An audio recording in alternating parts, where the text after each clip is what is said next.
email me. I'm going to discuss something that's not directly about Pesach. It's mainly not about Pesach, but it's a little bit about Pesach as well, and it may be nogea for you. And that is the halachos of owning pets, the different complications. Pets, animals. Right? Many of you might have dogs or cats or... This is where I want to be ignorant. Say again? This is a topic I want to be ignorant on. Oh, okay. Or guinea pigs are actually very good pets and the like. Now, Chabad has a shita about non-kosher animals generally. In fact, they don't even like babies to have teddy bears or whatever. So obviously, if you have such a Messiah, that's a separate matter. But in terms of the etzem halacha, I mean, unfortunately, most pets, unless you have a pet calf or something like that, most pets are going to be non-kosher. Yeah, I mean, a goat or a goat. Goats are actually nice pets. But b'derech klal, most pets that people have, unless goldfish might be kosher. But most pets are not kosher, so I'm assuming that that is not an issue per se. But what are the halachic issues about pets? So I have 5 different areas I want to discuss. Some of them will be brief, some will be longer. Issue number 1 is, what does the halacha say about owning pets generally? Issue number 2 is halachas about feeding pets. Issue number 3, which is a biggie, is the halachas of sterilizing animals, which is a major issue. Issue number 4 is Hilchos Shabbos and pets. And issue number 5, which is not a common issue, is whether you could bring a pet, particularly if it's what's called a service animal, like a seeing eye dog, into a shul. There are laws regarding the holiness of a shul that would not allow you to bring a pet or an animal into the shul. Right? So we have 5 different halachic areas. So issue number 1 is there any problem with owning a pet? Can a religious Jew own a dog or a cat? So here, there is one Gemara in Bava Kama that says the following, but you'll see how the text is very crucial. There is a Gemara that says in Bava Kama that you're not allowed to own a dog. Why not? But the Gersa, the text in most commentaries is you're not allowed to own a kelev ra. The word ra is added. And ra is described as either a dog that bites because it could hurt people, or some learn even a dog that barks because it can scare people. In other words, the concern of the Gemara is for one of 2 things. It's a machlokas in the commentaries. Which one? We're either concerned with actually hurting people, or we are concerned with even scaring people. And the Gemara makes the point that if a woman is frightened, this could actually induce a miscarriage. Now, even then, the Gemara says, if you have need for security, for example, you live in a high-crime neighborhood, or you have a business that needs to be guarded, you are allowed to have watchdogs. But generally speaking, halacha would discourage aggressive. Now, by the way, not all watchdogs are aggressive. In fact, it's the other way around. A good watchdog is actually not aggressive. A good watchdog is smart enough to figure out the difference between a threat and a friendly person. So you can actually have, in fact, they have sometimes some of the biggest, so-called fiercest dogs can actually be very gentle, and they're smart enough that they're not going to attack somebody who's just walking in the street. But the halacha does say you're not supposed to have aggressive dogs, mean dogs, attacking dogs. And according to some, you shouldn't even have barking dogs. But even with barking dogs, we have to differentiate between scary barking and just noisy barking. For example, beagles, bark a lot. But, the bark of a beagle is not a frightening, aggressive bark. Chihuahuas bark a lot. Now, Chihuahuas might be aggressive. Chihuahuas are actually, because they're nervous animals, so they bite. But a Chihuahua bite is also not a big deal, that much. So it's not so much the noise that's the problem. It's the idea of the fear of aggression. And, if you know dogs, you can tell the difference between an aggressive, even if you're not Caesar Milan, the difference between an aggressive bark and just, bark. Sometimes barks welcome you. You come to the house, a dog wants to welcome you. So the basic idea is, therefore, that halacha does not prohibit owning pets, but it does say you have to steer away, which anyway is a wise idea, that unless you have security reasons, you steer away from aggressive, mean dogs.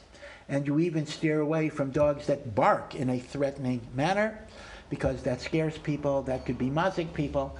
And indeed, Chazal pronounced a curse over people that own such animals, because it's a very dangerous thing to do.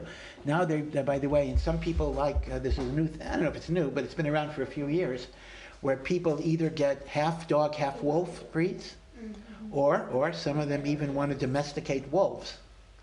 Not a good idea. Not a great idea. I mean, a wolf is a wild animal. A wolf can be an aggressive animal. And the way the nature of wild animals are is that even if you train them, there are people that have trained lions and tigers. And the lion and tiger can turn in them after 10 years or whatever it is, because that's just the nature of a wild animal. It is not meant to be a pet. Okay. Foxes is another thing. Some people, foxes too are not. Okay. All right. So the short answer is that there is no halachic problem with owning a pet that is not aggressive or barking in a threatening manner. But now the issue is, what are the halachas about feeding pets? So there are three issues to raise. Remember in Kriya Shema, when Hashem says if we keep the mitzvos, Hashem is going to give us good things. So it says, I will give you grass for your animals, and you will eat, and you will drink.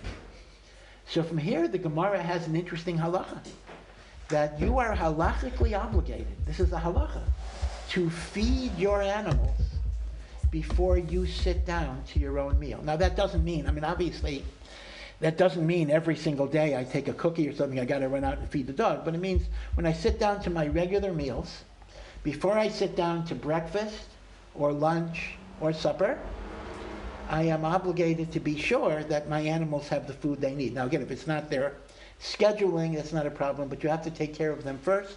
And this is a chiyuv to avoid sar ba'alei chayim. And in fact, the Meforshim even asked the kasha when Eliezer was offered water by Rivka. Do you remember what Rivka said? Rivka said, I will give you to drink, and then I will give your camels to drink. Now the halacha is the other way around. You have to feed the animals first. Right? So how could Rivka say that she's going to give Eliezer first and then the animals?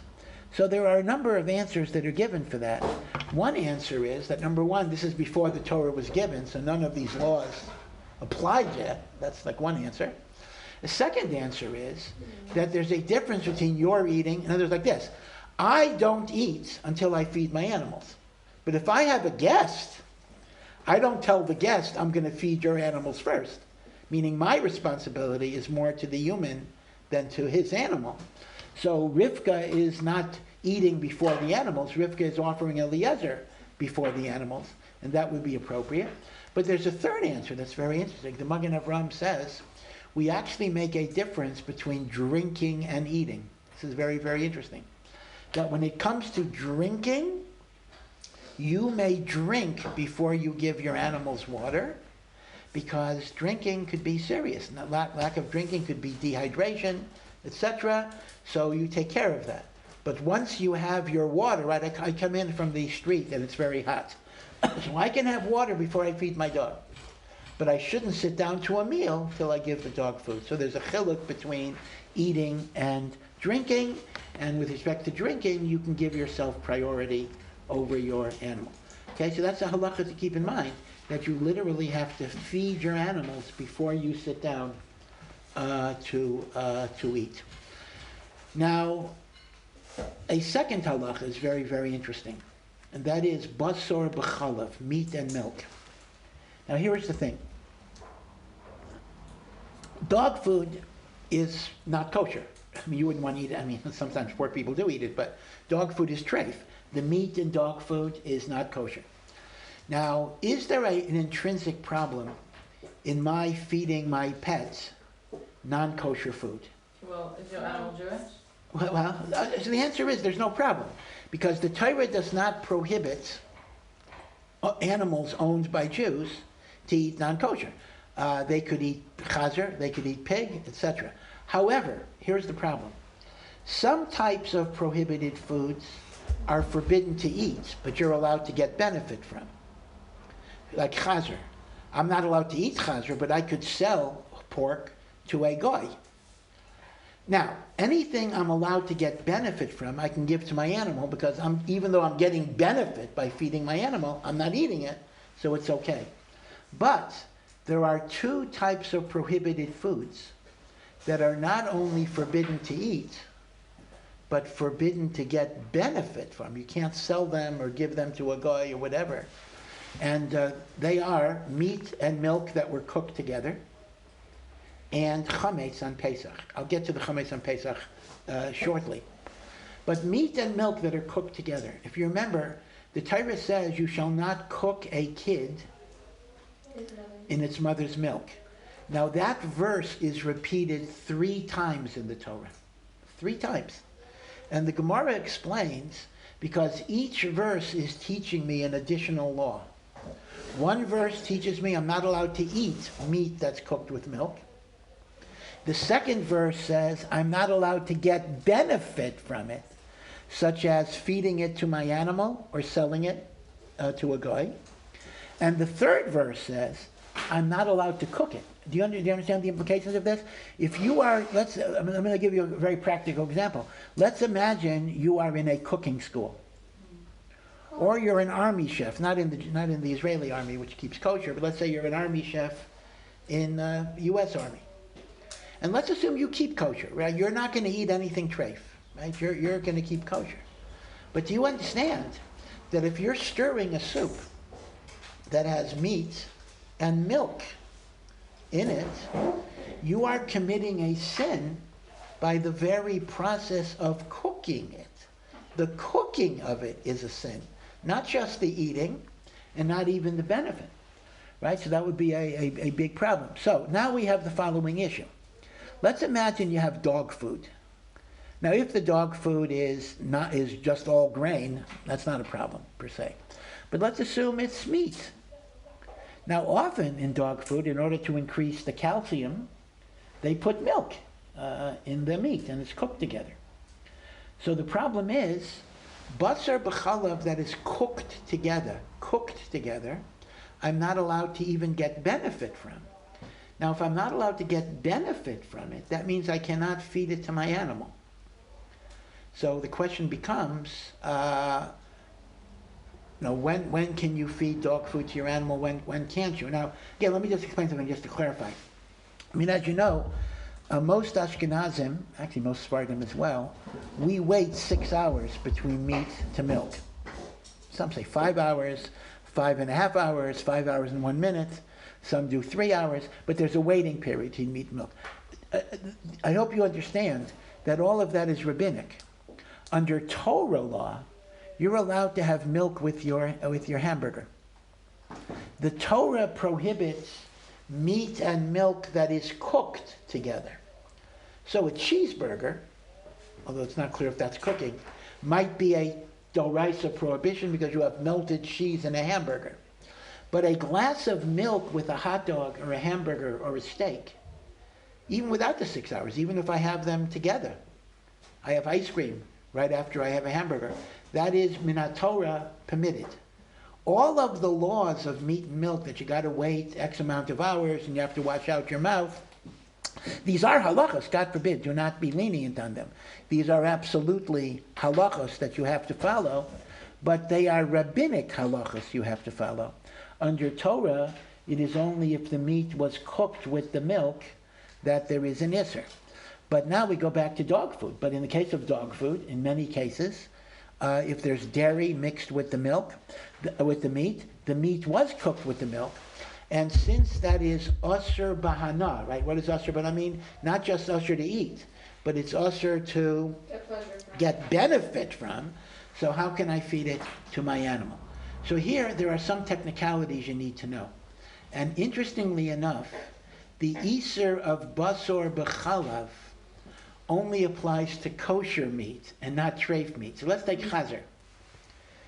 If I take a piece of pork, which of course is absolutely forbidden for me to eat, and I cook the pork in milk, I can feed that to my animal because the law of meat and milk only applies to kosher meat, not to non-kosher meat. Therefore, pork that's cooked in milk is no worse than pork that's not cooked in milk. Right. Now, pork that's not cooked in milk, I could feed to my animal, because chazer is not asur b'hana, it's only asur b'achila. So pork that's cooked in milk remains the same thing. So to the degree that the dog food is pork, or the dog food is horse meat, I don't know if they do that today, but when I was growing up, they used to use horse meat. So there is no problem, or if it's gourmet, rabbit meat, I'm not aware of any dog food that's rabbit meat. In such a situation, you don't have to worry about meat and milk. Now, another situation. What about chicken and milk? So I don't want to get too technical in the laws of meat and milk, but it actually does have an impact in dog food. D'oraisa. Let's talk about meat forget about the dog for a moment. Chicken and milk. I'm sure you've heard this over the years. Under Torah law, there is no issur of cooking chicken in milk and eating chicken and milk. Because the Torah describes a goat. Do not cook a kid in its mother's milk, which means d'oraisa, it's only prohibited to cook meat with milk. It is not prohibited to cook chicken in milk. So the din of chicken and milk is rabbinic, even if you're eating it together. Now, the Ramah lays down a very important klal in halacha.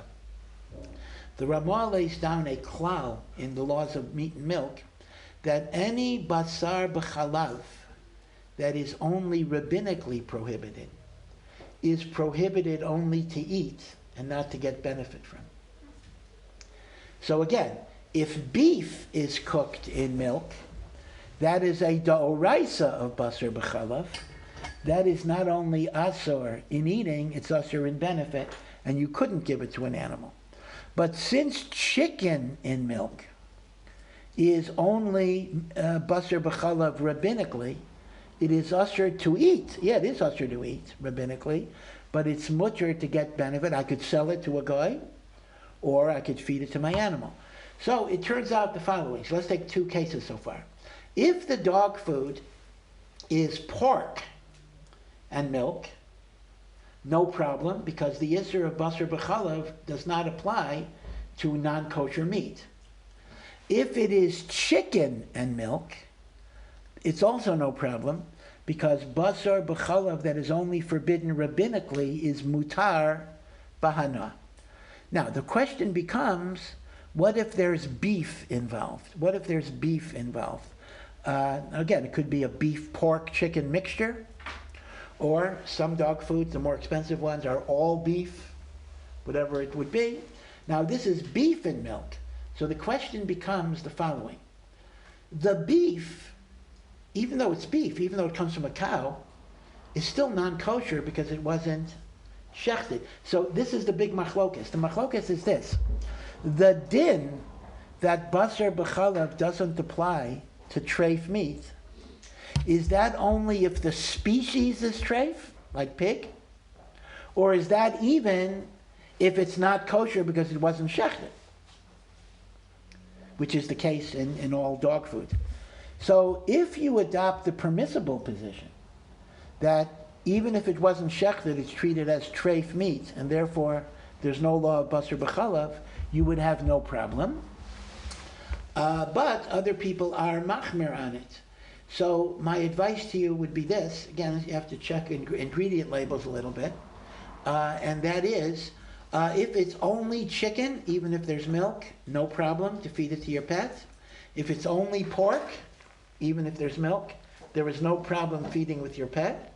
But if it is a dog food that contains meat, not by meat I mean beef, then one should only use it if it does not contain in the ingredients listing dairy, milk, or the like. Now, I'm oversimplifying, because if you really go into this in depth, you can make distinctions between powdered milk and liquid milk. There's a lot of different distinctions here. But just to avoid any complications, beef, which also has milk in the ingredients, should be avoided because of the din of basar b'chalav. But if it's pork or chicken, don't worry about it. And some, again, because of digestive problems, just like human beings, some dogs can digest chicken easier than beef, so they actually do have dog foods that are chicken or pork as opposed to beef for delicate dogs, okay? So that's an important thing that maybe you didn't realize. Again, do you understand the concept here? The concept is you can give your animal non-kosher food. That's not a problem, but anything that is usher in benefit, you can't give to your animal, and basar b'chalav is something that's usher in benefit. And this brings me to the next shaila of chametz on Pesach. Chametz is a very, very severe avera. I know that it's Rosh Chodesh today, so obviously everyone is thinking about cleaning for Pesach. And chametz is unique in a few ways. Obviously, we're not allowed to eat chametz for 7 days. In Chutz La'aretz, it's 8 days. That's for sure. But not only are we not allowed to eat chametz, we're not allowed to own or possess chametz. That's why you have to sell your chametz, right, and the like, because you're not allowed to own. Meaning, even if I don't eat the chametz, if I own chametz during Pesach, I am transgressing 2 negative commandments. Lo yeira'eh l'cha chametz, and lo yimatzeh l'cha chametz. You shall not have your chametz seen by you, your chametz, nor can you have it found in your possession. Now, the issur is only if I own it, meaning if I walk by in the street and I see bread on Pesach, that's not my problem. And in fact, even if I'm a guest in somebody's home, and this may be a problem, unfortunately, with some families. Let's say you go to your home, you go to your parents for Pesach. And let's say, unfortunately, again, hopefully this wouldn't be the case, but unfortunately, let's assume they don't keep Pesach at all. So they have bread out, they have all sorts of things.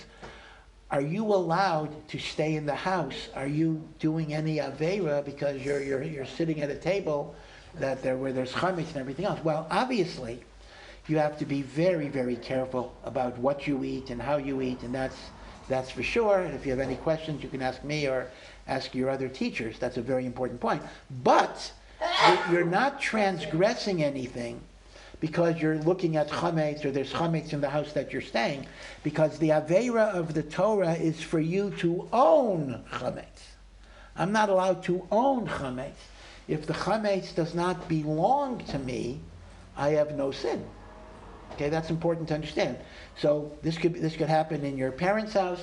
This could happen in your work office if you're working during Chol HaMoed, right? That's another question: should you work during Chol HaMoed? But assuming you're going to your office Chol HaMoed, so there'll be, people will be eating chametz. Some of them are goyim. Hopefully they'll be goyim. Unfortunately, they may be Jews, but that's not your problem.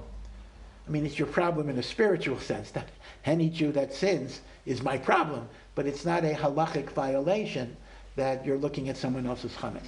So chametz you're not allowed to eat, of course. Chametz you're not allowed to own. And chametz you're not allowed to have benefit from. I can't feed it even to my animals or give it during Pesach. I cannot give it to my next door neighbor even. I mean, let's assume I want to give a gift of chametz. Right? Let's assume this following case. Let's imagine in the middle of Pesach, I discover I have chametz. Right? I open up a drawer, and I see a loaf of bread, or I see a cake. Ay, right? It's an awful thing. So my instinct might be, if I have, let's say I live in America and I have a next door neighbor that's a goy, my instinct might be, I'll give it to my goy, my next door neighbor, as a gift. Do you know that you can't do that? What you might be able to leave it anonymously, but you can't give it as a gift that he knows you're giving him a gift, because when you give him a gift, he's going to think well of you, and you're getting benefit from chametz. You see the issue here? You're not allowed to get benefit from chametz. You certainly can't sell it for money, and you can't even give it away as a gift. You may be able to give it away as an anonymous gift where nobody knows that you're the one that gave it. Although most people these days don't take anonymous food. Somebody may have put poison in it, or razor blades in it, or whatever they do. I have to admit my averis. When I was young, very young, I went trick-or-treating. You know, even Orthodox kids went trick-or-treating when we went to Halloween. And, you know, we took candy from, you know, as long as it was kosher, we took, and in those days all candy was kosher, that's another issue, but we took candy from everybody. And now I'm reading in all these years, people put razor blades and candy, I don't know why, I mean, people do just meshugana thing. It's almost like, you know, evil for the sake of evil, like there's not even any benefit to it. Like what pleasure does somebody get by putting poison or something in candy? Okay, but whatever it would be, Lamaisa, if you find chametz in your house during Pesach, you basically have to destroy it. That's what you have to do. You have to destroy it. And by the way, interestingly enough, Touch it? well, Chol HaMoed you can touch it. Now, if you find it on Yom Tov, this is important. If you find it on Yom Tov, Cover it. you cover it. You cannot touch it, and you cannot even burn it.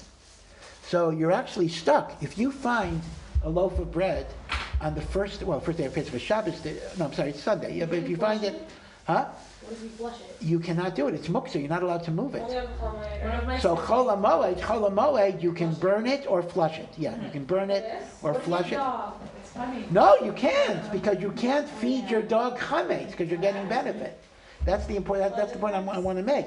That, right? So Even on Chol HaMoed, you can't be a dog. that's correct. That's What if not correct. your dog? Okay, so I'll get to that. I'll get to Like, what that. if your neighbor has a dog? So if your neighbor is non-Jewish, it's like giving them a gift. So you see, you're going to be stuck either way, because if the dog belongs to a Jew, that Jew is not allowed to get benefit from chametz. So I can't give chametz to a Jewish-owned dog. And if it's a non-Jewish-owned dog, I'm giving a gift to a non-Jew. So if he knows I'm doing it, I'm getting benefit from the gratitude that he has. You see? So that's okay. It's not okay. Oh, it's not okay. Remember, not getting benefit means you cannot feed it to your animal, and you cannot sell it to a guy, and you cannot give it as a gift to a guy. So again, if you find it on Yom Tov and Kal V'chomer Shabbos, you got to cover it up, and that's all you do. Once it's Chol HaMoed, you then either burn it or flush it down the toilet.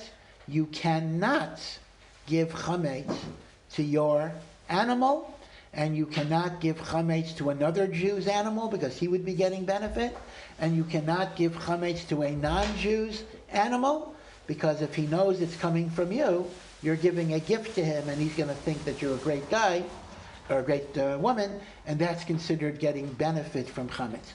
Okay? What about giving comments to like a random cat in the street? So that would seemingly would be okay, actually. In other words, if you want to feed a wild cat, I think that would be permissible because you're not getting any.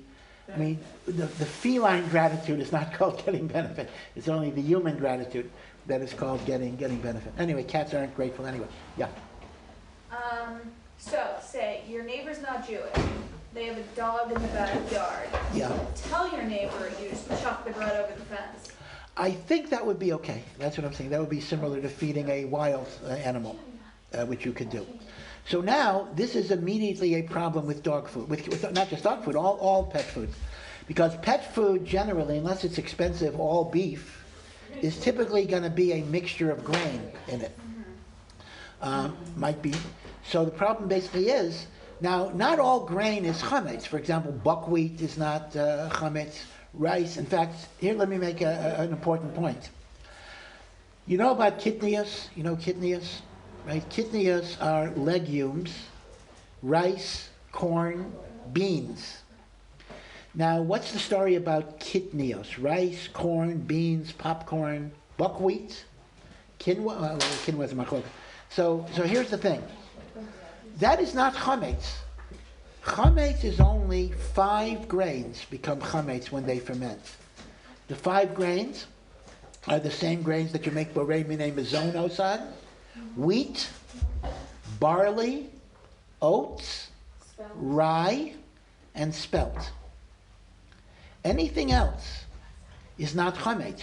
Corn is not chametz. Buckwheat, even though it has wheat in its name, but buckwheat is not chametz. Rice is not chametz. So you can have Beans. buckwheat matzah, right? No, you cannot. You cannot. In order to have matzah, it has to be something that's chametz. In other words, it correlates. The 5 species that can become chametz, you can have oat matzah, you can have rye matzah. It boggles your mind. Huh? It boggles my mind that Yeah. we don't eat everything that we eat. Like matzah is the epitome of chametz. That's correct. How weird is that? 100% correct. It's a very good observation. Love that. That the Torah is telling you the very thing that's the most usher on Pesach Yeah, it's just so becomes the crazy. greatest mitzvah of Pesach. That shows you how you sanctify. You can take like the worst thing and turn it into an elevated high thing. This is fascinating. Again, it's very important to understand this. This is the halacha. Anything that cannot be chametz is not kosher for matzah. So oat matzah is very, very helpful for people who have gluten intolerance, because oat is the only one of those grains that does not have gluten, right? So if you have celiac disease or any other gluten intolerance, so some people grin and bear it. They'll eat a little matzah and they'll get sick. Okay, if you have to, you have to. Is But that egg in matzah? huh? Is that egg? No. Egg matzah is very different. Vegan. No. Oat matzah is regular flour and water. Nothing else Like the added. regular shmur matzah we doesn't have egg in it. Absolutely not. Chas v'shalom. Okay, there are a lot of things. No, let me. You never went to matzah bakery as a kid? All shmura, all shmura matzah is flour and water and nothing else. Nothing else. It's amazing. No salt, no nothing. No sugar. No sugar, nothing else. Flour and water and nothing else. Egg matzah is not kosher for the Seder. Egg matzah is not kosher for the Seder. In fact, Ashkenazim don't eat it for Pesach at all, but it's certainly not kosher for the Seder. But oat matzah is the same as wheat matzah, flour and water. But the reason why oat matzah is useful for people is it's a gluten-free matzah. So it's good if you have a gluten intolerance. The only thing is, oat matzah is very expensive. All shmura matzah is expensive, right? As you know, although I don't know if you're going How to much is that? bake your own.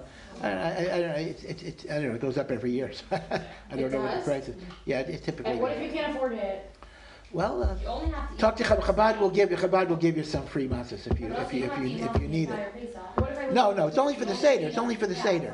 But oat matzah is like 3 or 4 times more expensive than regular shmura matzah. So it's like super expensive shmura matzah.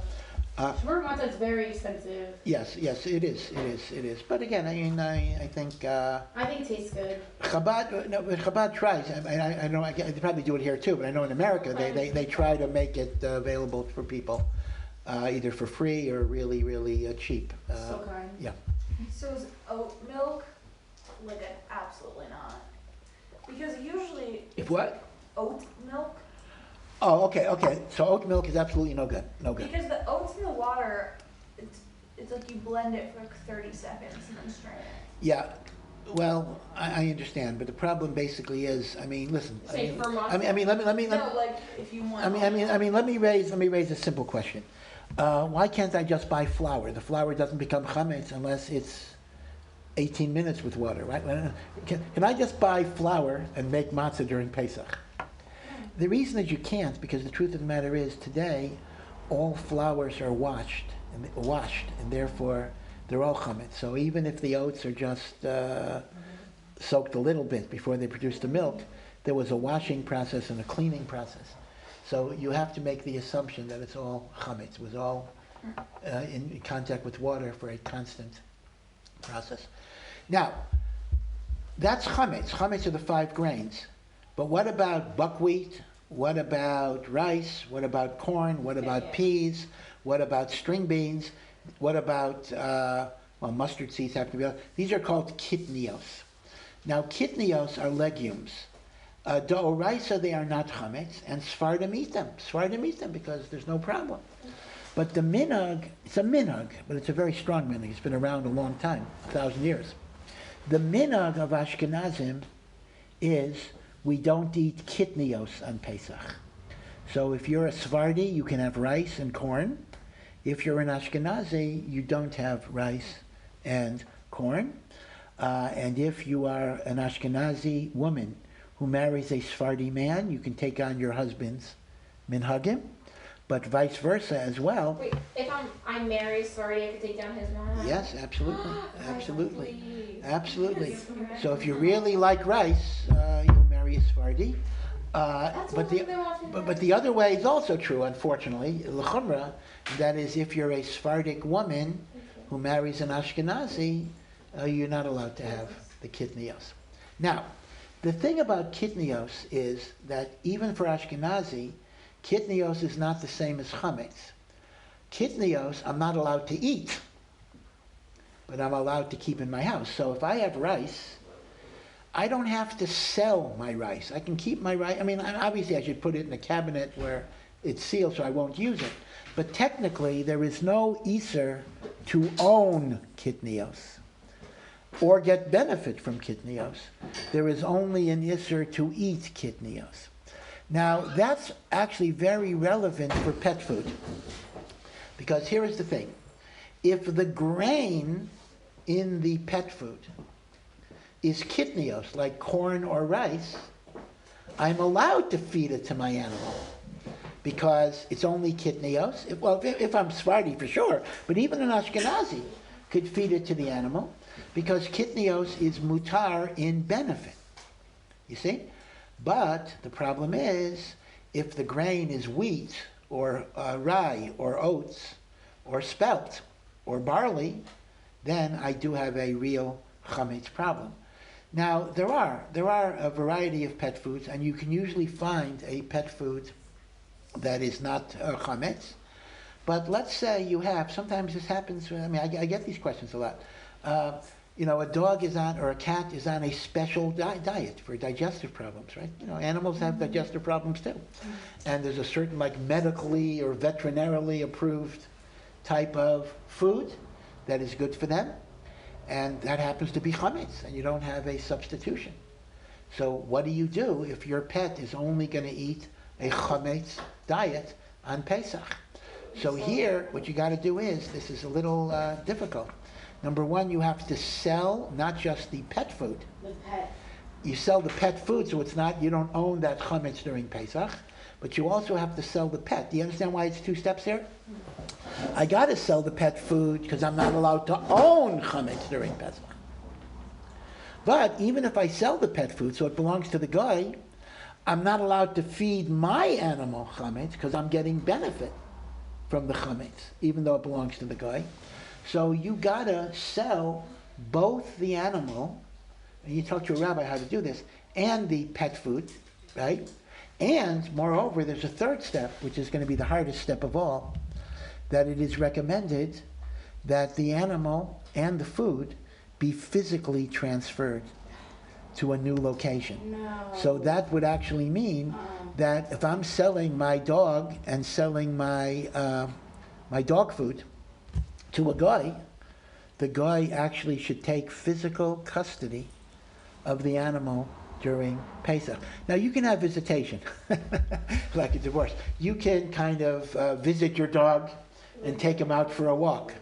But the dog should be staying basically in the guy's house. Now, if you're going away for Pesach and you're leaving the animal behind, then it's okay because you can actually sell your apartment.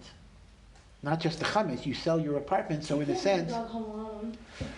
Well, you have somebody checking in, in other words, and you have a guy checking in. So if you're going away for Pesach and you have somebody checking in on your pet who's a guy, so you can leave the animal in the apartment because you're not going to be there during Pesach. But if you're going to be there during Pesach, you actually have to sell the dog food, and transfer the dog out of your house. So that's a little awkward. The best thing by far is if you could find a non-chametz substitute. That would make life much, much easier. And as I say, even if it has kitnios, it is okay because you're allowed to feed, even an Ashkenazi can feed kitnios to their animal. Yeah. I'm wondering if you can do the mitzvah of having matzah on any of the grains that would be considered chametz. Absolutely, all five. As I say, no, that's right. That's why I said there is oat matzah. I'm not aware of rye matzah. I think rye matzah would be very hard to make. Like oats Yeah. and spelt. Spelt, yeah, spelt. That's right. Yeah. Spelt is even more clear than oats because spelt is very closely related to wheat. In fact, the Gemara itself says spelt is treated as a species of wheat, but it's easier to digest for a lot of people. But it still has gluten. So if you have gluten intolerance, oat is the only matzah that will help for gluten intolerance. They do make gluten-free matzah though. Do they make gluten-free They wheat do. matzah? Are you sure? Yeah.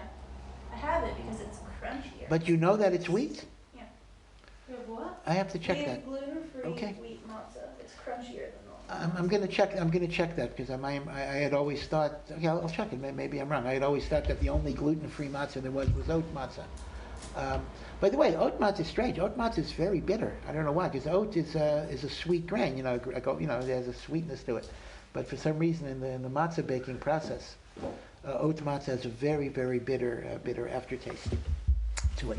Okay, so everyone understands the problem with your pets on Pesach. Now, when it comes to birds are usually good because usually the grains that they feed birds are kitnius, buckwheat, millets, for example, is also not one of the 5 species. So if you look at canary feed, you will see that canary feed at most is kitnius. But you got to check it. If the ingredients say wheat or oats or whatever, barley, then you got to be very, very careful because we treat it as chametz. Now, your point is correct. It's not automatically the case that every grain is chametz. Maybe it didn't ferment. But halachically, we make the assumption, yes, because of washing and processing. So you are correct theoretically that it's possible to have raw grains that did not properly ferment. But halachically, we are always afraid that it's treated as chametz. By the way, there's something else relevant about kitnius you need to know about medicines. What's the story with medicines on Pesach? Now, obviously, I'm not talking about sakana. If it's something that you need, for example, high blood pressure medicine is considered to be a matter of life and death. And don't worry about it if one has to take that. But I'm talking about medicines that are not a matter of life and death. So medicines can be chametz for a variety of ways. Let's first talk about pills, then I'll talk about liquid. What is the problem with chametz in pills? It is primarily starch, because essentially in a pill you have an active ingredient, which is the medicine, and then you have the starch, which is a binder. But the starch could be made of different types of starch.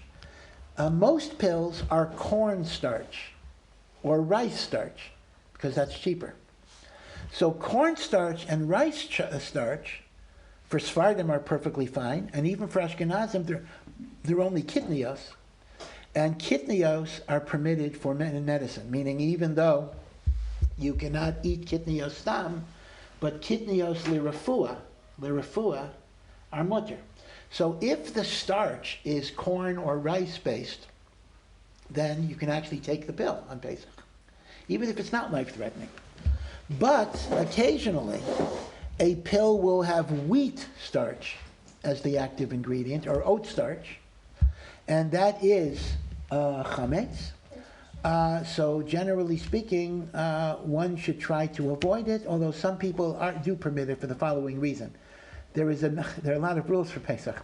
They make the argument that any chametz that is so bitter that even a dog would not eat it is not considered chametz anymore. So the argument goes, if you take a pill, a non-chewable, a pill that you just swallow, if you were to chew that pill, I don't know if you ever did it, take a Tylenol and chew a Tylenol. Ew. You will see, yeah, that's right, that's exactly right. It's a very, very bad, unpleasant taste. Like very. So the argument goes that some people say medicines have no problem with chametz because it's so bitter that even a dog wouldn't eat it. So as a result, you can eat it. You can take it. Right? So that's a big machlokas. That's why you'll find that some kashrus lists will tell you, don't take these pills because they have chametz in them. And some kashrus organizations will tell you, take take anything you want, no problem. You understand the machlokas? Because the machlokas basically is, on one hand, the pills do have wheat starch, which is chametz. On the other hand, the taste is so bitter that a dog wouldn't eat it. Right? That's why this is not a heter for dog food. Dog food, by definition, the dog does eat. But this is a heter for medicines. And that's the issue. And this is, by the way, the same issue with shampoos. You don't realize. There are shampoos that contain grain in them. Oat in particular. Right? You've seen, there are fancy shampoos that have oats in them. It's chametz. But the question becomes, in that form, it's not even edible by a dog. Right? So that would be the big question. So I'm not here to give you an exact psak, but I want you to understand the nature of Pesach shopping and the like, because on one hand there is chametz, but on the other hand it's not edible by a dog. Now, when it comes to liquid medicine is a bit more tricky, like cough syrup, because there you are dealing with flavored things. Flavored, it has a flavor. Maybe it's not the greatest flavor, but they have cherry flavor or whatever it is, because you're swallowing it and you're tasting it. So they make it more drinkable. Now, the problem is that many liquid medicines have alcohol in them. Now, what is alcohol made from? So it depends. There is grain alcohol, which is chametz, if it's from the 5 grains. But then there's corn alcohol, and there's even synthetic alcohol, which is still drinkable. So there you need to know. So the point I'm making is that liquid medicines have much more serious chametz problems than tablets and capsules, because tablets and capsules are, by definition, very, very bitter and not edible by a dog. Liquid medicines do have a pleasant taste to some degree, and therefore, if there is actual chametz alcohol in them, you cannot use them, and you shouldn't even own them on Pesach. You have to sell them. Now, if your pills are chewable pills, like children's vitamins, it's the same problem. Because there, if there is chametz in a children's vitamin, you cannot own it or give it during Pesach, because that would be owning chametz and eating chametz and getting benefit from chametz. So a chewable pill is the same problem as a liquid medicine. But I will tell you this, if you peruse the medicine list, you will discover that the vast majority of starch in pills is not chametz, it's kitniyos starch. So there are actually very, very few medicines, well, not liquid, but there are very, very few pills that raise chametz problems. Very few. In other words, if I had to pick a number, out of 300 medicines, maybe 15 are chametz. But if you're taking one of the 15, you need to be aware of it. Now, as I say, if there's any serious medical problem, don't worry about it. Obviously, God forbid, one should never ever put their life or health in danger, even to keep the laws of chametz. It's a matter of pikuach nefesh. But if it's not a serious situation, you have to be careful about all of these halachos. Yeah. And what about makeup? Okay, so makeup is the same problem, exactly the same problem. Lip gloss. Yeah, everything. No, whether there's lip gloss, lipstick, makeup, all the different powders. So there's everything. Everything has chametz in it. Everything has alcohol in it. Everything has not everything, but a lot of things do. But there are those who permit it, again, on the grounds that since a dog wouldn't eat it, it's not even something a dog would eat, and dogs are not that fussy, it's not considered prohibited. So that would be the primary issue. In cosmetics, in shampoos, in pills, this is a very important rule of chametz, nifsal miachilas kelev. If it is so bad that even a dog would not eat it, it doesn't have the laws of chametz.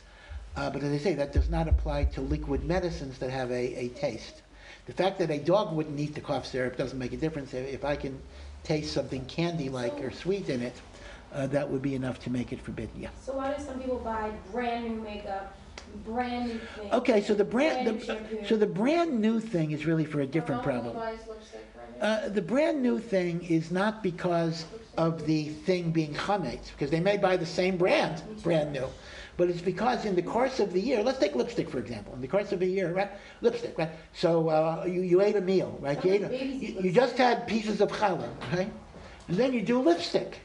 So what happens is in the lipstick there may be crumbs of, it's a chumrah. I mean, you could in other words, that's a different problem. The problem with getting everything brand new is not because the lipstick is chametz, but because it may have absorbed crumbs, from the table. Same thing with spices, right? People get new spices for Pesach. Now, pepper is not chametz, and garlic is not chametz. Although some people have a minute not to use garlic, but salt is not chametz. We just discovered that. Yeah. These are minhag.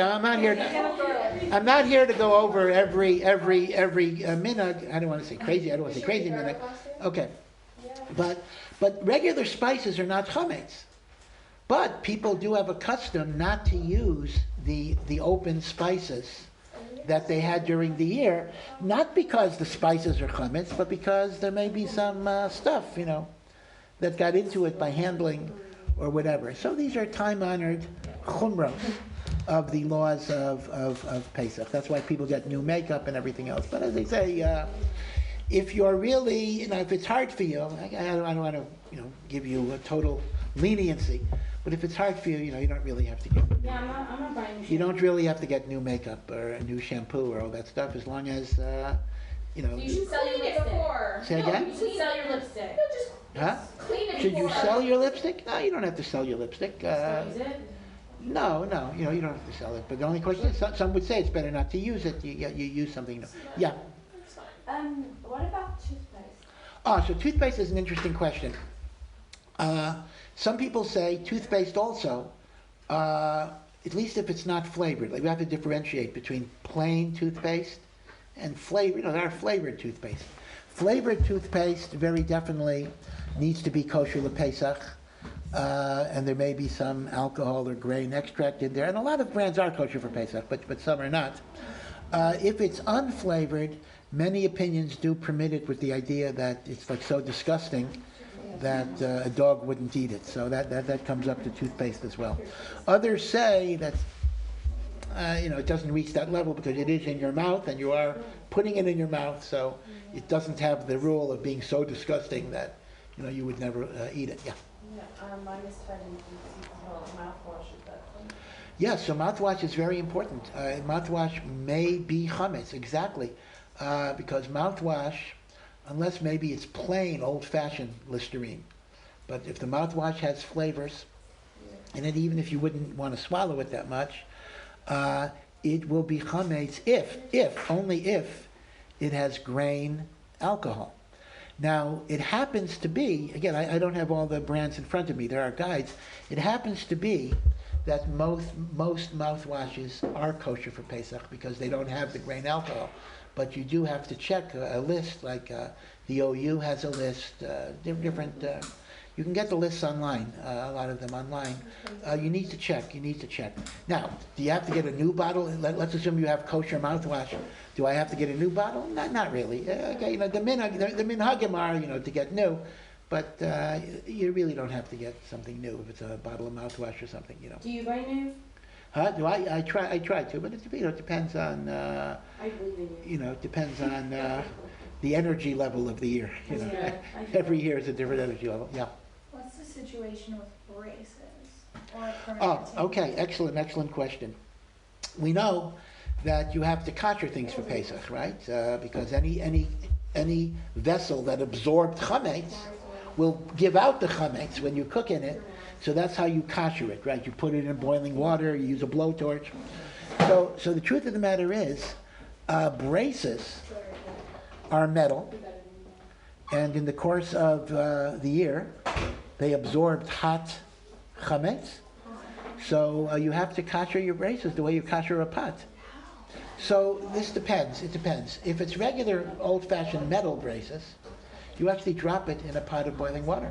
Wait, but it's It's glued to your teeth. Oh, it depends. It's glued to your teeth? Yeah. Oh, okay. That's a little different. I don't know how the braces are today. Yeah, No, they're glued to your if they're not removable, then you don't have to kosher them. What you can do is, the theory of koshering is the same way it absorbed is how it gives out. So what you do is take a glass of tea or hot water of the same temperature as the tea that you drink, not hotter, and drink it and swish it around. In other words, it doesn't have to be. It doesn't have to be. No, just to be sure that you've covered everything. It doesn't have to be boiling. It can be the same temperature as you drink.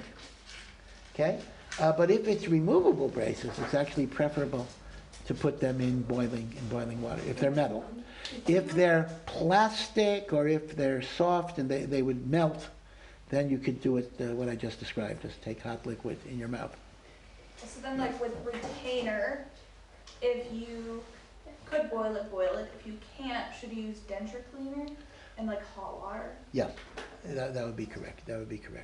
Yeah, but it is something to be aware. Okay. If you hold it, you have to kosher your braces for example. Yep. And like, why wouldn't you have to like kosher your braces every time you made your milk? That's a very excellent question, and logically, it's a contradiction, right? That's what you're saying.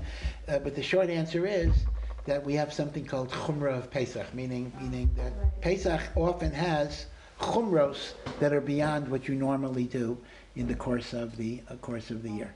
Okay. Alrighty. All right. So that's a little bit about to know about Pesach. But again, I'm bringing it up because I'm glad you're asking me questions about Pesach, but I brought it up in the context of feeding a dog, the issues of dog food, to be aware of. Yeah. So beware of this if you have pets, and again, it's nogeya medicine and it's nogeya cosmetics, mouthwash, everything else. A lot of stuff does have chametz in it, and you have to be careful. Now, even little things you wouldn't even notice. I mean, I was just looking. My son is now in his 30s, but when he was in second grade, he made a picture, and on the picture they glued, this is like second grade, they glued pieces of macaroni. Right? And the picture is just in our house, you don't pay attention to it. But you realize on Pesach, we got to pay attention to that picture. It has chametz on it, and we got to put it away or whatever it is. So things that you don't know, you don't even notice. You have to be aware that they are potentially chametz. Okay. What happens, by the way? Did this ever happen to you? They send. It doesn't happen in Israel. They don't give anything away for free, but sometimes you get free samples in the mail of a new breakfast cereal. Ever happen? Like, Kellogg's invents some new cereal, and they send you a free little box. It's a little box. A little box of cereal comes to your house during Pesach. Under control. Well, yeah. So what do you do with it? Do I have to? Right. So the basic idea is that I basically leave it out. Or sometimes what happens is I brought it into the house. I didn't know what it was. I opened it up. It's a box of chametz. I should have intention not to acquire ownership, and then I can use it after Pesach. Meaning I don't have to destroy it. As long as I intend, this is not mine. Anyone who can take it, I could then use it after Pesach. You see, I only have to destroy chametz if it belonged to me, that I find during Pesach. But I could intend that I shouldn't acquire ownership, and then you're not going to have a problem. In fact, somebody told me a story of they were living next to a Russian couple who were very, very unfamiliar with Judaism, and they tried to teach them about Judaism, and they celebrated Purim together. So they sent them a beautiful, the religious couple sent the Russian couple a beautiful shalach manos. So a month later, on Pesach, there's a ring on the doorbell, the Chol HaMoed, and the Russian couple comes and they say, "We want to reciprocate the favor for you." And they brought in all sorts of cake and all sorts of things. And when they saw that the religious couple turned white, he pointed, "No, everything has an OU. Everything is kosher. Everything was kosher, but it was chametz. right? So they went to a supermarket and they bought like OU stuff, but it was during Pesach, so it's a little bit of a dilemma. What do you do in a case like that? But there, once again, the eitzah is you have kavanah not to acquire ownership, and that's going to be okay. Okay, so now let me talk about sterilization. This is a biggie. Remember, our topic is not Pesach today. Our topic is pets. And sterilization. This is a big problem. Anyone that owns a dog or a cat will be encouraged, generally, to get the dog or the cat neutered, whether it's a male or a female. And number one, to keep the population down, and number two, it also prevents cancers and other problems developing. And here's the problem. There is an isser in the Torah, to sterilize animals by removing, it's in Vayikra, by removing their reproductive organs. Now this is true whether it's the male genitalia or the female genitalia. By the way, that's why for a human, vasectomies are prohibited for men, and tubal ligations are forbidden for women for the exact same reason. That is a form of sterilization. Meaning even when you have a heter for birth control, maybe we'll give a share on that, even when there's a heter for birth control, it cannot involve any type of mutilation of the reproductive organ. This is called sirus in Hebrew. Sirus. Samach, Yud, Resh, Vav, Samach. Sirus. And this applies both to humans and to animals. And according to many opinions, it even applies to non-Jews, meaning even non-Jews under the Noahide laws are not permitted to be misares. So here is the problem that I face. I own it, I mean not I, but hypothetically. Let's assume I own a dog, and I want to get the dog spayed. Now, even if my veterinarian is not Jewish, I'm not allowed to ask the non-Jew to sterilize my dog, because many opinions say the non-Jew is not allowed to do it. And if I ask a non-Jew to do something, I don't know if you know this halacha. You know the din of lifnei iver, I'm not allowed to cause a person to sin? Yeah. The avera of causing a person to sin is not only causing a Jew to sin. No. I cannot cause a non-Jew to violate a law of the Sheva mitzvos b'nei Noach. Now, if sterilization is considered to be a form of murder or whatever it would be, I cannot ask a non-Jew to sterilize my animal, because I would be transgressing lifnei iver lo sitein michshol. So the question becomes, how do well, there are a few questions. Number one, if I'm a Jew, actually there are two places you can ask this question. If I'm a Jew, how can I get my animal spayed? Another question you might ask is from the perspective of the veterinarian. If I'm a Jewish veterinarian who wants to keep halacha, how can I practice my profession? Do you understand that the bread and butter income of a veterinarian is spaying animals? Now, once in a while he does open heart surgery, but that's rare. A vet makes his parnasa with spaying animals. That's what he does. If you tell a vet that he's not allowed to do that, he's not going to be able to make a living, because as I say, the fancier stuff is very, very rare. Unless you're a zoo veterinarian where you can do all sorts of stuff on elephants or whatever, yeah. So most pounds require the animals to be spayed or neutered before they're adopted. In which case, the pet is going to be fixed no matter what. Yeah. Like usually it's a part of the fee that you pay to adopt. They just automatically do it.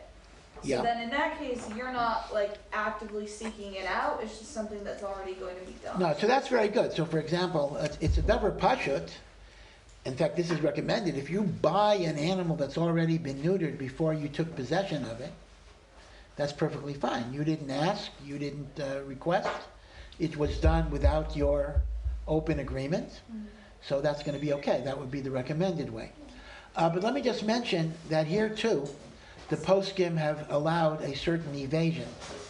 And that is, if you sell your dog, similar to Pesach, you sell your dog to a non-Jew, and the non-Jew takes it to a non-Jew.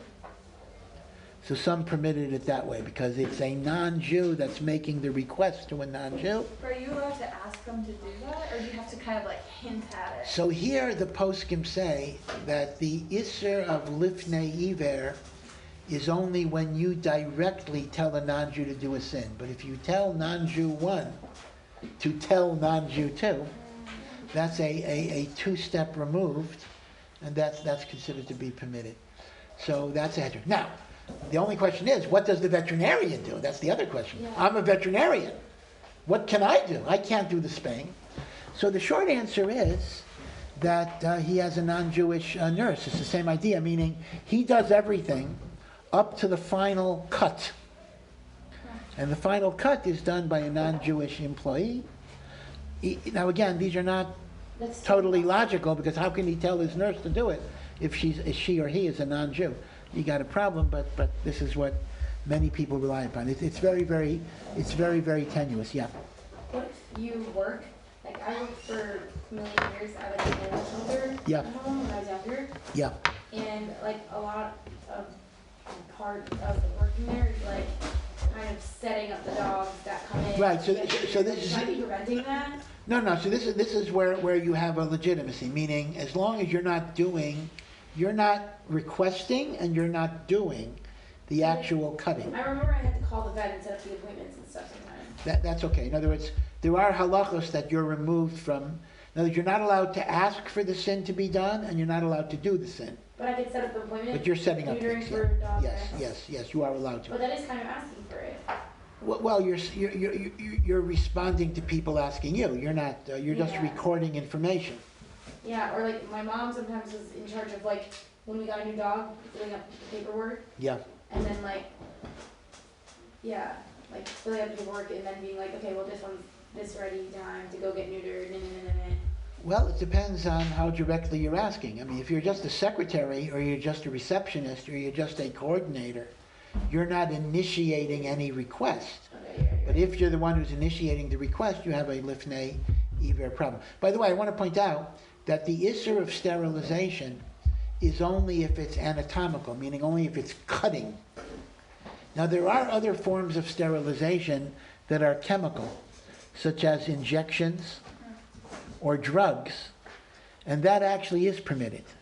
So if there's a method of sterilization that does not involve physically removal of reproductive organs, but simply it cuts off the blood supply or whatever it would be, that would actually be permitted. So you need to,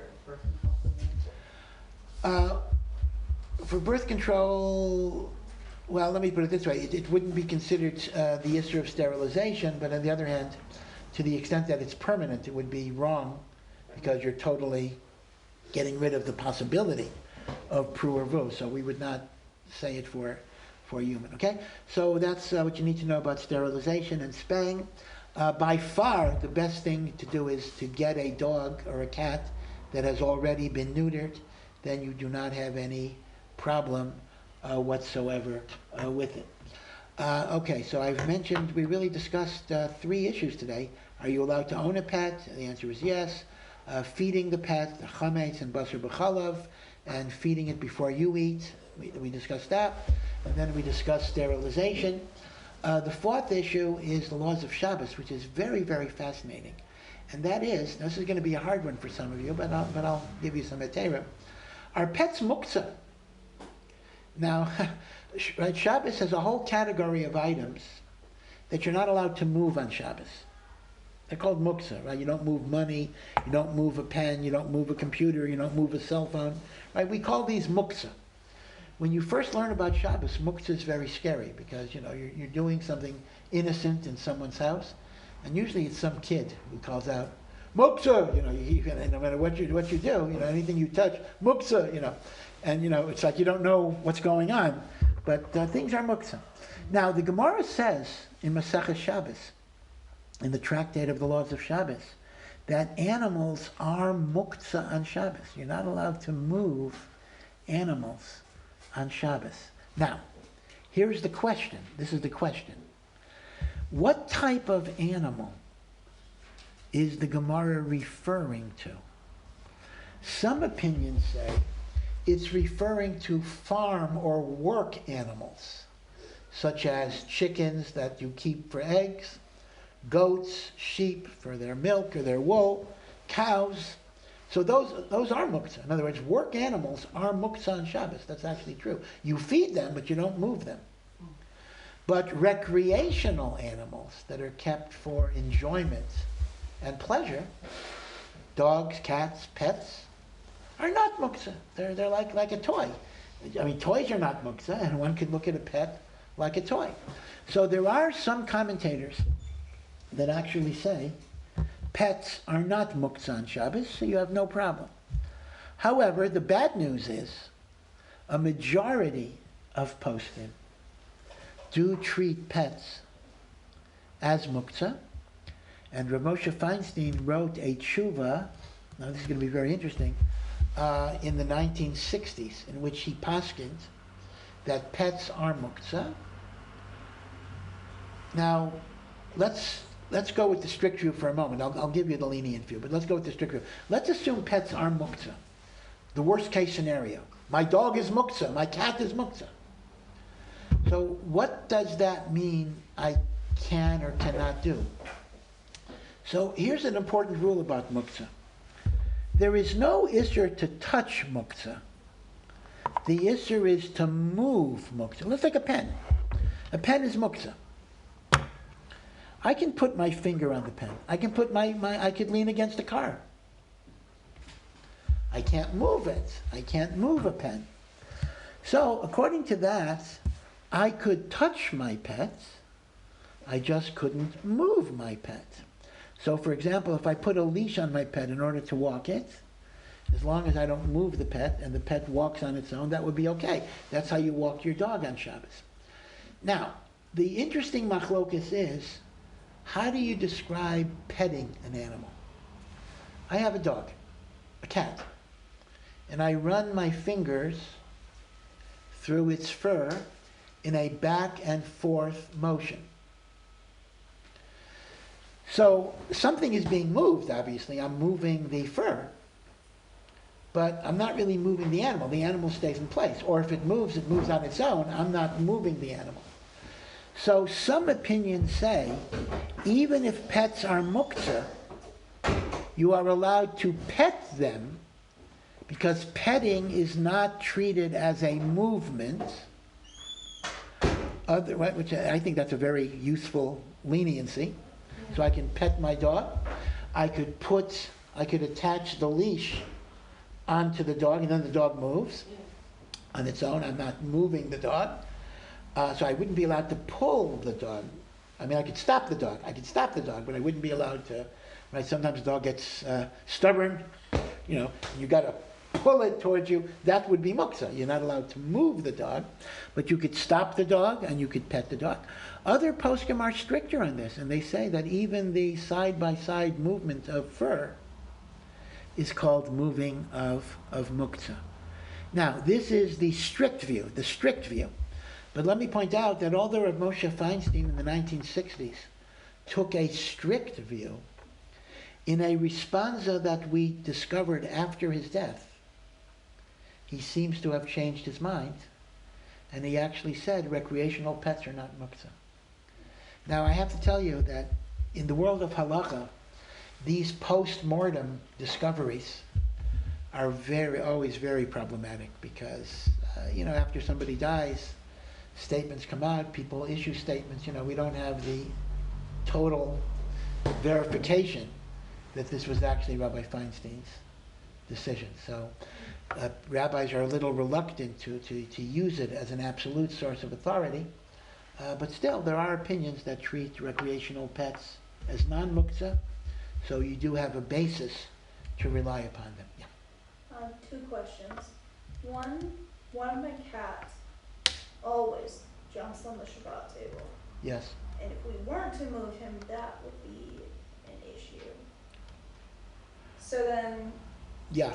So the question is, do you have to move him by physically moving him? What if you bang your hand? See, if I put my hand down and the cat jumps off, that's perfectly fine. It's just I can't physically move the muktzah. So you try to move the cat by a gesture, by your voice. That's perfectly allowed, but not by physically taking the cat and moving the cat. I actually have another question. Yeah. Another one I want to talk about. So this cat, this is very specific. This cat only drinks out of sinks, Yes. and he needs to be lifted. Oh. So if I don't lift him to drink out of the sink, he's going to scream. Okay. So actually, okay. So this is very excellent. So let me point out the following. This is very important. Number one, if you follow the view that pets are not muktzah, you got no problem. But number two, this is really important. The halacha in the Gemara is the following. Even work animals that are clearly muktzah can be moved to alleviate their distress. So I could take it a chicken. If a chicken needed to be lifted to reach water, or a goat, I would be allowed to do it. So it would seem that your case would be an exception to the laws of muktzah, because that's the only way the animal gets its water. Yeah, so I would think there for sure you would be allowed to do it. In other words, that's an exception to muktzah.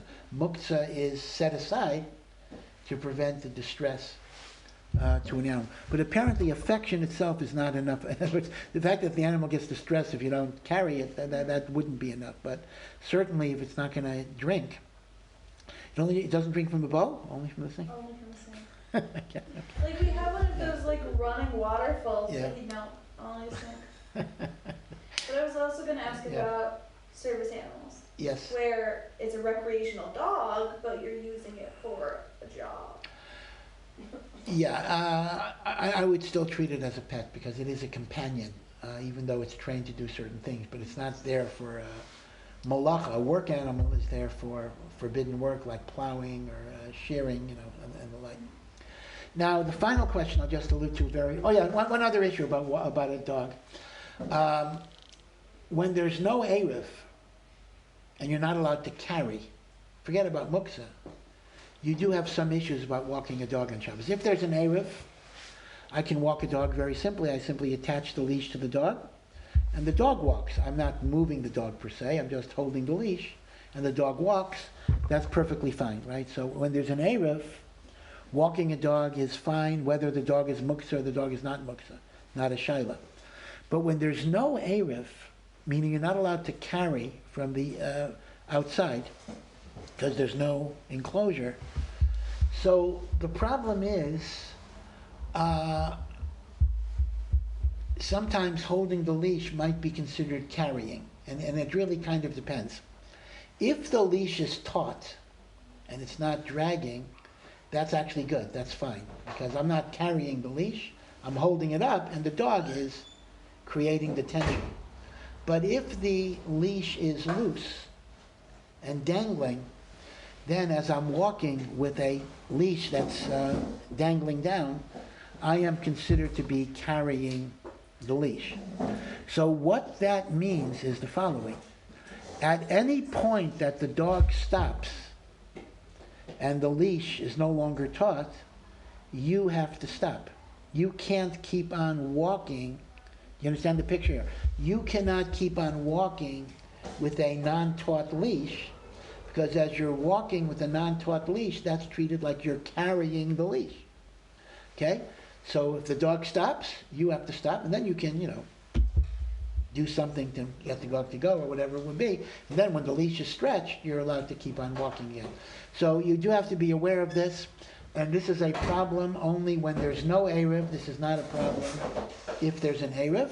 And the other thing you have to keep in mind is a rabbinic decree, and that is the rabbi said that the leash cannot hang on the back of your hand more than a hand's breadth, meaning if it looks like a loose thing that's hanging down, even if the leash is taut, it looks like you're carrying something in your hand. So you have to be sure that the leash is wound around your hand, and you keep it as taut as you can, right? Again, these are shilas when there's no Erev. Baruch Hashem, most communities have Erevs today, so that wouldn't be a problem, but it's something to be aware of. Okay. The final issue I'll just mention very, very quickly, and that is having service animals. Yeah. If your dog is walking off the leash, does that mean there's no problem with that? Yeah, that's no problem at all. If he's off leash, you're not carrying him in any way, so there's no problem. The issue of seeing eye dogs or other types of service dogs. By the way, I just saw a video about a service horse. This was very interesting. A horse visits sick people in the hospital. I don't know if you saw it. It was very. They put little shoes on them. They what? They put little shoes on them so they don't scuff the floor. Yeah. So he just comes in, and the horses apparently know. The horse decides who to visit. The horse has a sense of who needs the comfort, and they don't even tell him where to go. He just goes. Very, very interesting. The intuition. I mean, I think they use dogs to diagnose cancers even. Yeah. The dog has a sense of the illnesses. Quite amazing what Hashem put into the animal world. Yeah. But be it as it may, there's a whole question about, normally it's not considered respectful to bring an animal into a shul. I just don't bring my dog into shul. That's not kavod and the like. The question is, what if it's a seeing eye dog? What if it's something that I need? So Rav Moshe Feinstein again had a tshuva that permitted it. He said that if this is something that you need in order to daven, in order to function well, that's considered to be perfectly permissible. Some people are machmer. It's a machlokes, but as I say, I never had the situation when I was a rabbi of a shul, but if I did, I would follow Rabbi Feinstein's psak on this, that we would treat it as mutter. Of course, you have to be careful. There's a general halacha, which, a well-trained dog will not, is housebroken, will not defecate there, but there is a general halacha that you need to know, generally, that you're not allowed to daven within 4 amos of uncovered excrement. That's a general rule. So if for some crazy reason that happens, then you'd have to be very, very careful. That's a problem with the baby diapers, a problem with a lot of things. But other than that, Rabbi Feinstein said you're allowed to bring a service animal into a Beit Knesset. Okay? So we covered a lot today. I hope it helps you to understand a little bit about the complexities of pet ownership. But overall, it's true that in the Haredi world and in the Hasidic world, pets have not been encouraged that much. And they have different minhagim for this. You know that many, many European Jews are very scared of dogs. It's almost like an intuitive fear of dogs. Yeah. And it actually goes back to historical reasons. Number one, the Nazis would use dogs to attack Jews. But even before the Nazis, it goes back hundreds and hundreds of years. The Polish pirates, the noblemen of Poland who oppressed Jews, would often use these big dogs to bait Jews and the like. So it almost became, it's not genetic, but it almost became a genetic fear of dogs, that dogs are associated with the Goyim, and the Goyim who want to hurt the Jews.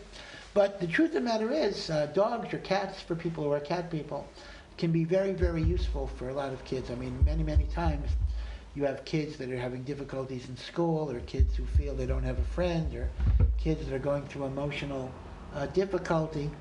And a dog is, could be a very, very good thing. And so even within the religious world, you often see that the kids who are going through difficult times, the parents will get the child a pet, and that can teach a person responsibility as well. Of course, I come from Maryland, near Washington, so the saying in Washington always was, when people complained that they were betrayed by their friends, they say, oh, my friend turned against me, the line always was, if you really want a friend, get a dog. That's the only type of friend you'll get in Washington. In Washington, everybody turns against everybody else. Okay, all right, you all be well. Chodesh Tov, and we'll see you next week. Oh no, this is it, right? This is it for last Pesach. Okay. Questions? Anything I can help you?